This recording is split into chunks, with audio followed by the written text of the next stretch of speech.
Hello again, little pillow talkers. Today's episode is a primer on pandemic dating. Before we get into it, I want to whet your appetite a little bit and let you know that I am going to be announcing soon a month-long experience for mastering flirtation and the art of attraction. I'm super excited about this. I've been deep in the creation space with it, and I'm like, ooh, I'm making myself drool. It's so sexy. So more on that soon. There will be 2 scholarship spots, which I will announce. Those will get filled prior to open enrollment, and there will be an early bird stage and a regular price point. So all of that will be announced soon. And what I want to add is I've been throwing these flirting parties for my clients where we do role plays and they get direct feedback and try out all these strategies and different plays, if you will, that we talk about in flirtation. So I'm going to bring that into the course too. Anyway, it's going to be fucking awesome. More on that soon. So as a little primer to this primer, I had an interesting time recording this episode. What I noticed as I was recording it is, okay, this needs to be 6 different episodes, mostly in that all of our experiences are so different right now. And we're all in, different circumstances. As I talk about in the episode, we're calibrating risk in different ways, calibrating safety with our need to connect and live our lives. And that those are all very personal choices and will be very different for someone currently living with multiple roommates or someone living with a parent or family member who has some sort of predisposition that makes them more vulnerable than it will be for someone living alone, etc. It's very different for people who are actively dating, meeting new people, than it is for people in established relationships or in relationships that were new when COVID hit, etc. So that's what I really realized recording this. I was like, damn, there are just so many considerations. And the point I want to hit home, and you'll hear shortly, is that the opportunity here with the circumstances, what we have the opportunity to step into relationally is really, really high levels of communication around boundaries, consent, etc. Right? We're needing to have conversations around how many people are you seeing? What's your risk tolerance, etc. So there's a level of transparency necessitated off the bat that I think we're really all getting a crash course in communication. And that is a fantastic place to create a relationship from or to deepen a relationship from. So all of that being said, I want to also acknowledge and emphasize here that I don't know your circumstances. I don't know exactly the variables that you are considering as you're calibrating different things here. So I fully do not want to tell you what to do. What is offered in this episode is some perspective around potential opportunity and also suggestions. But really what we're being invited into is, number 1, very high levels of communication. Number 2, high levels of creativity. So the benefit is those are the skills you need for relationships and dating under any circumstances. So truly, this moment is a real crash course in those things. That's my 2 cents on that. I hope you enjoy the episode. Relax. Close your eyes. Take a deep breath.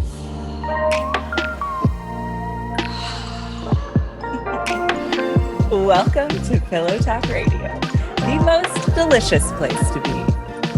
On this podcast, we explore how to create more connection, possibility, romance, and magic in love and in life. I'm your host and relationship specialist, Cora Boyd. Are you with me? Hello again, my friends. Welcome back to another episode of Pillow Talk Radio. Today is a great day because today is a day that I rearranged my furniture, which is something that brings me immense joy. It clears so much energy. It just makes me feel fresh. I created a little podcasting corner with some cushions around this low slung round marble table that I have that my friend told me made me look like a millennial Professor Trelawney, to which naturally I was extremely, extremely pleased. So today's topic is pandemic dating, or as the kids are saying, pan dating. So I don't need to tell you that there's clearly a lot going on. And the plot just continues to thicken, doesn't it? So there's a lot of reasons why this is a very, very interesting time to be dating. So to strip this down, because I think often we hear the word dating or just like, we can really like sensationalize it, right? Of like, oh, these bells and whistles and dating and we all might have different connotations or associations with that word, right? For some people, it might feel exciting and sexy, right? For some people, it might feel terrifying. For some, it might even feel traumatic. So to strip this down, let's remember that all dating is two people. I'm going to say two for the purposes of this example, acknowledging that it could be more. All it is two people spending time together, having experiences together, getting to know each other, and exploring whether they would like to continue to grow an interpersonal romantic relationship. That's it. That's it. I want to say that because what is true, and I say this with utter confidence from the vantage point of my job and having worked in this space for many years now, people are always going to want to date. People not only are always going to want to date, people are always going to find a way to date. So what I have tuned into is when the pandemic hit, when lockdown occurred, depending on where you're listening, right? That might have been a slightly different timeline. But when this became a very relevant part of all of our lived everyday experiences, I noticed a lot of beliefs, a lot of worries, and a lot of stories coming up from my clients, friends, whomever. One thread being, fuck, I was just starting to prioritize this part of my life, or, oh God, I was just ready to dive in there and now I can't. Another thread being, damn, I was really hitting my game. Like I was in it. Now, like the wind is out of my sails, right?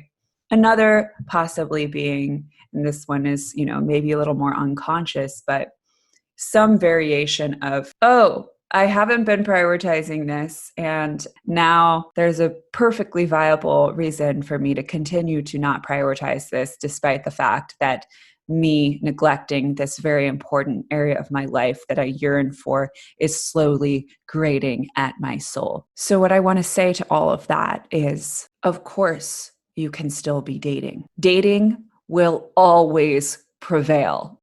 This is a vulnerable time for many reasons. And it is okay to not be prioritizing dating here. So I want to put that as a disclaimer, right? It's also okay to not feel good and to feel hopeless at times and to feel discouraged. All of that is okay. This podcast is really speaking to people who want to be dating. I would urge everyone listening to check in with yourself and really, really get honest with yourself for a moment and say, do I want to? And I'm just saying I don't, or like, what do I actually want here? So this podcast is really for people who want to be dating. And I hope that this will provide some hope. I've mentioned this in a previous podcast, and I've mentioned it in various places that I've spoken in the past handful of months. And I'll say it again, because it continues to be true. What is happening right now is that on various levels, we are all being faced with our own mortality. And while that is a very scary thing, very beautiful things can happen when we really face our mortality, because we get to ask ourselves questions like, what is truly important to me? How am I spending my time and my energy? How do I want to be spending my time and my energy? Am I happy about where I'm at and what I'm doing? All of these questions where we really evaluate where we are and what we want to invite into our lives, right? So what I have noticed, and I want to add here too, that my business has grown during this time. And I share that to demonstrate just how much people want to connect and how much people will always want to connect. What I see happening and what I already saw happening, and which I see kind of heightening is that when we really ask ourselves, right, what is important to us, it's relationships, it's people. That is as true right now as ever. So something I want to add to is I've heard this from a handful of people and a handful of clients of just this feeling that life is on pause. Has anyone listening ever felt that way? Last handful of months, that life is on pause. So what I want to say, and again, acknowledging that wherever you are, it's okay. Life is not on pause. Life is still happening. And it is absolutely possible to find love right now. And you deserve it as much as ever.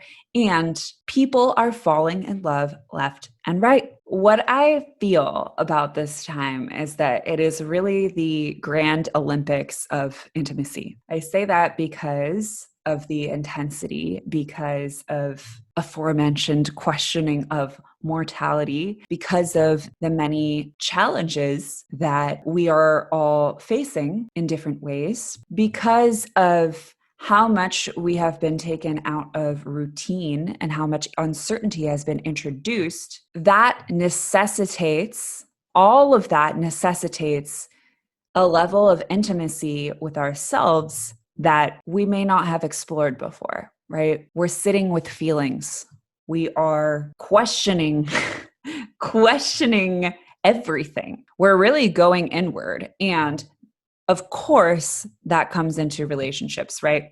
So established relationships right now, right? Anyone who's in an established romantic relationship, anyone in a partnership has probably been feeling that, yeah, this is the Olympics of intimacy. There is a lot to be present with as individuals, and there is a lot to be present with as partnered individuals, as couples, right? Same goes for emerging relationships. Ooh, I kind of like that. I just thought of that on the spot. I was like, established relationships, emerging relationships. How cute. How cute. The same goes for emerging relationships. But what I mean by that are relationships that are taking form. We are being asked to meet ourselves and meet each other on an extremely real level. Realness is intimacy. Rawness is intimacy. Another piece to consider here is that, we're needing to have conversations, almost like an STD conversation, right? Of like, who else are you seeing? Who else at blah, blah, blah, etc. This invites a level of honesty and communication and transparency that, as I said, sets a really great foundation, right? Because they're necessary conversations. So that does shift dynamics, right? And what I want to add as well is that most people actively dating right now are looking for some sort of meaning, some sort of meaningful connection, right? Whether they want to build a new relationship, create a new relationship, or they're exploring intentionally and looking for meaning in their experiences. A lot of people who are the fuckboy contingent has in large part been weeded out, right? I'm not going to say entirely completely, but it's simply too much effort. It's simply too much effort if you're not looking for meaning to take the risk, to put in the time, to prioritize this area of your life. So I find that really exciting because there just is a higher volume of intention and people looking for meaning right now in the dating pool. And I know that's something my clients have expressed experiencing quite a bit as well. So I find this exciting for various reasons. I actually find this to be an extremely compelling and potentially very fruitful time for dating because so many of the very rote, choreographed, scripted, and less than fulfilling courtship dances that many, many people have been in this kind of synchronized repetition of for quite some time. And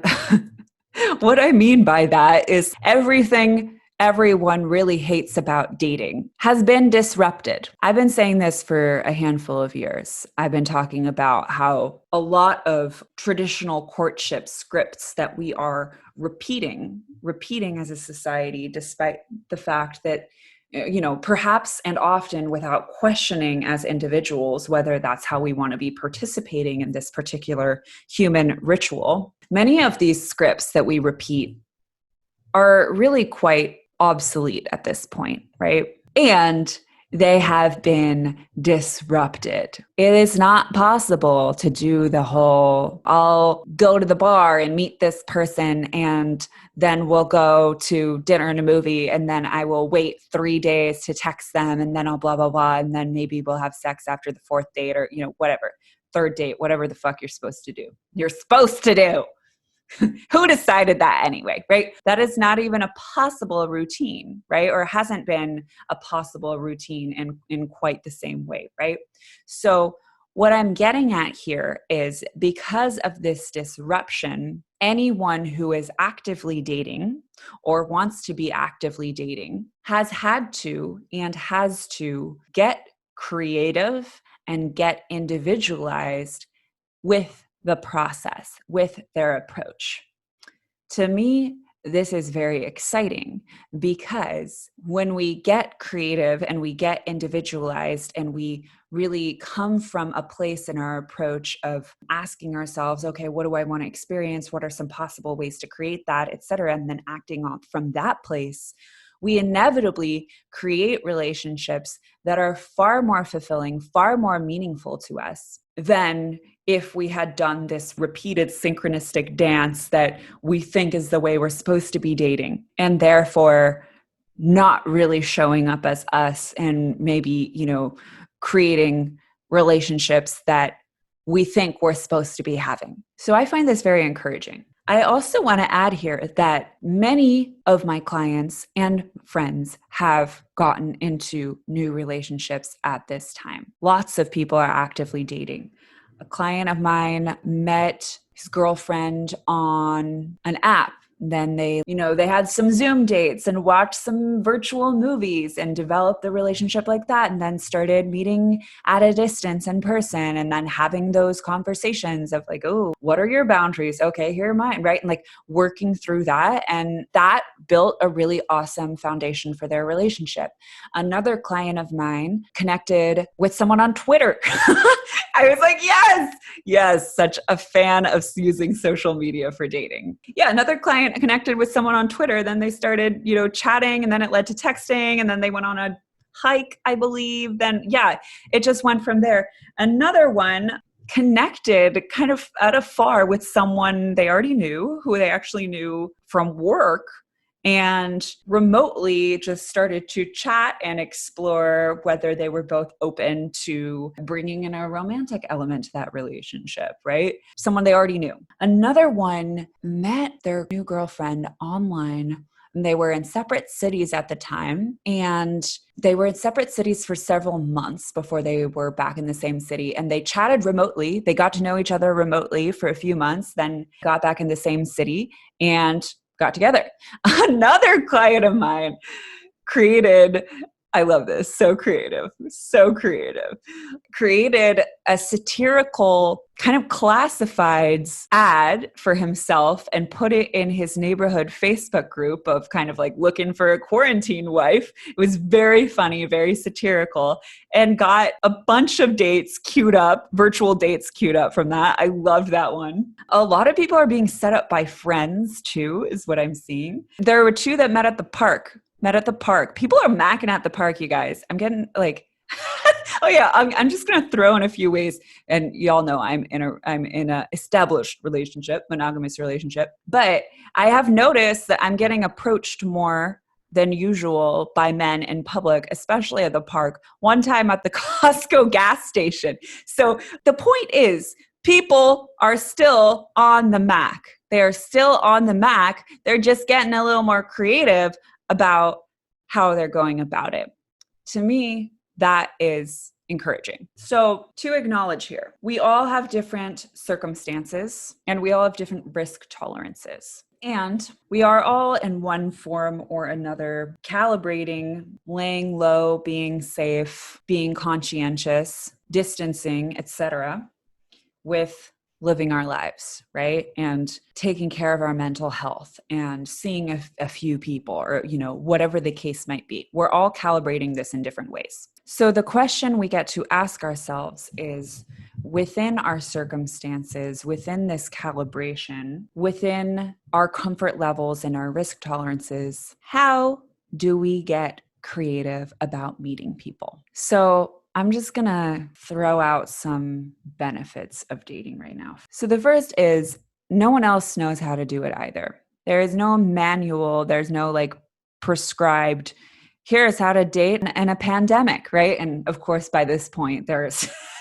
there's plenty of resources like that. And I suppose this podcast episode is one as well. So I hope you will take this as a guideline rather than an instructional, right? Because I think that's very important when it comes to dating. It's like, how can we look at things as frameworks instead of here's how absolutely you must do it. And if you don't do it this way, 100% of the time, you are wrong. So the positive here is that no one else knows how to do it, and it is uncharted territory enough to the extent that you're not doing it wrong, right? You're not pandemic dating wrong. And for as much as our critical voice may chirp up and tell us that there is a right way to do it, there's really not. The right way is to get clear on our intentions and our preferences, creatively make ourselves visible for people to cross paths with us, and then authentically put our best foot forward, right? And then there's certain skills, et cetera, that go into it. The good thing is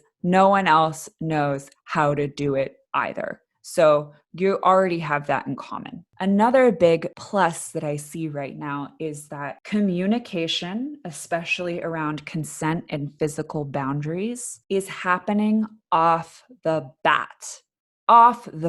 Because if you are, let's say you're meeting someone on an app, right? Then you're going to say, okay, well, do you want to do a Zoom date? Would you want to meet in person? Okay, cool. What's your risk tolerance around that? Like, what are you comfortable with, etc. Then let's say things are going well, you want to kiss, you need to have conversations about these things, right? You need to have communication around boundaries off the bat. Why this is really great is because we all are having the opportunity to get really well practiced in communication, in consent and physical boundaries on a consistent basis. And because this is brought into the relationship from the get-go, that is the foundation of the relationship that you're setting. So we're always setting the tone of the relationship, right? We're always setting the foundation. We're setting, like this is how we get to be with each other by how we act with each other, right? So when we're being communicative, when we're talking about boundaries, when we're talking about comfort levels, all of these things, we're establishing a culture and a dynamic within the relationship where those things are okay. Those conversations are okay. And that's awesome place to start. I'm also kind of excited about these Zoom dates because that's something I've been trying to push for a while. I'm like, y'all, online dates wouldn't be so terrible if you were just hopping on a quick phone call. So low stakes. You get tons of practice, right? And you're not getting ready, driving somewhere, all these things for an hour only to realize, when they open their mouth and say something blah, blah, blah, or you just kind of feel into their character and within the first 3 minutes that it's a no-go, but you're already there. And then the disappointment compounds and all these things. There is so much we can tell about someone by talking on the phone, right? So I've been promoting that for a minute. I think it's great that is now a step that, whether you opt to go directly into person, and I'm speaking specifically about app dating here, but whether you opt to go directly into person, social distance, go to the park, go for a walk, whatever, or you opt to go for a Zoom call or a phone call, whatever it might be, I am so happy that intermittent step is something that is being brought into the general lexicon. It's been put on the menu, right? Should have been on the menu all along. Truly was on the menu all along, right? It just, now it's more normalized. So I see that as a huge positive because it allows for people to practice, right? Practice getting comfortable having conversations, and only go meet in person when you are truly excited and see potential, feel potential in wanting to get to know this person more and what could happen between you. So in essence, more great dates, fewer off-base dates. Another benefit I see right now is that many of the frills and kind of theatrics, and as I mentioned earlier, the kind of synchronized rote routine of dating has been stripped away. So the focus comes back to the connection, right? So instead of, okay, we're going to go skydiving, and then we're going to throw darts, and then we're going to blah, blah, blah. I'm just listing off a bachelor date.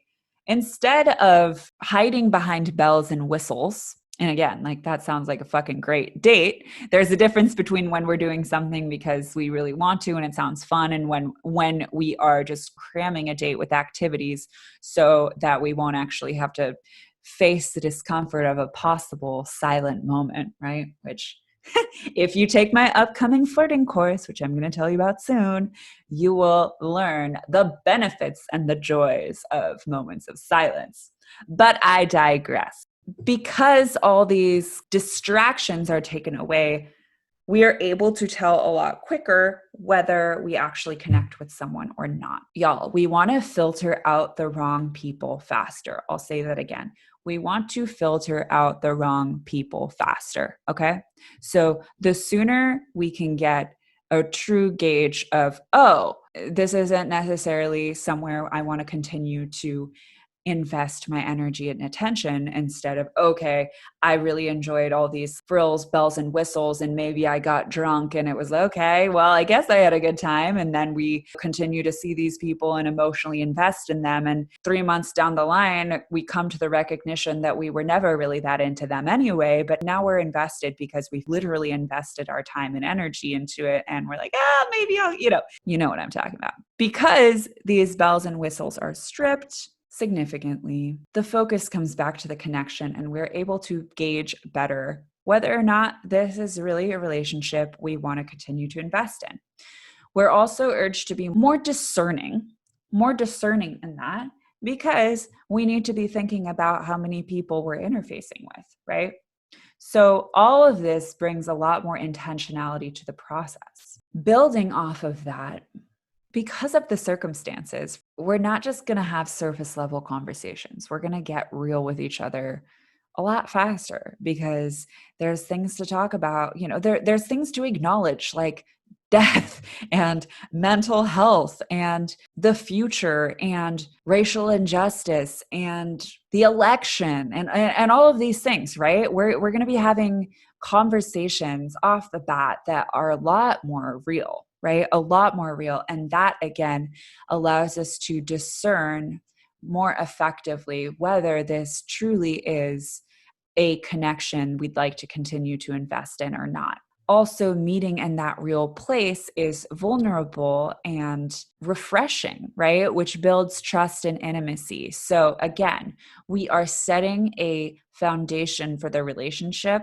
that has real promise to be a strong and healthy relationship, because there is more transparency instead of waiting to talk about the real shit till 6 dates in, because someone told us that the initial dates are just for being the person we think they want us to be, or whatever the fuck. We want to get rid of the wrong people faster. We want to be ourselves from the get-go so that we can be visible to people who are truly interested in us, and we can redirect anyone who isn't. Because why on earth would we want to invest months into a relationship behind a facade only to slowly realize that the other person isn't really interested in us for who we truly are, because we haven't been putting that version of ourselves forth? So all of this really leads to increased intimacy, right? All of these circumstances, all of these ways that the circumstances necessitate us to meet each other in, right? And when I say meet each other, I mean both in the literal and mostly in the figurative sense. All of this creates increased intimacy, which is what we're all craving in dating. I'm not going to speak for everyone, right? But ultimately, we're craving some sort of intimacy, whether it is intimacy with another person or intimacy with ourselves. Maybe your intention for dating right now is to explore and have fun, right? That's all great. that's a form of intimacy that you are seeking with yourself, that you're creating with yourself in having those experiences. So a few logistical items here. First of all, there is a higher volume of really viable, awesome people on the apps online than there have been in the past. So that's a plus. Whether you're going to go the app route or not, that's something to be aware of. My clients have also been meeting people in parks or beaches, places where youth hang out, right? And you can be outside and you can chat with people at a distance. Dog parks, okay? I'd also encourage you to think about things like tapping into your existing network, sliding into people's DMs. I'll do a full Instagram dating episode, but how can you really get creative with how you're making yourself visible, how you're meeting people, right? Both in the physical world and again, our own calibration here. And there's plenty of ways to do this outside at a distance or on the online space, right? And apps is just one contingent of that. We can look at, okay, how are you taking new courses? Are you in different Facebook groups, right? Like whatever. Are you on these online speed dating events, right? Are you asking around? Ask your friends to set you up. They love to do that shit. So really just think creatively, right? Are you going to post some satirical classifieds ad? Whatever. Really think creatively. Think like an entrepreneur about this and think about what would make this fun? What would make me laugh? What would make me feel empowered? And just go from there. People want to meet right now. People absolutely want to date right now. So hope this was a good little primer for understanding the landscape, understanding some of the potential benefits, right? And perhaps sparking some ideas and inspiration as well. Thank you so much for listening to this episode of Pillow Talk Radio. We hope you'll join us on the next one. And if you got some value, if you had some ideas, if you had some insights from this episode, I would so appreciate you leaving a review of Pillow Talk Radio on Apple Podcasts so that I can know what you're jamming out on, I can know what you're into, and more people who could benefit from this content can join us. See you next time.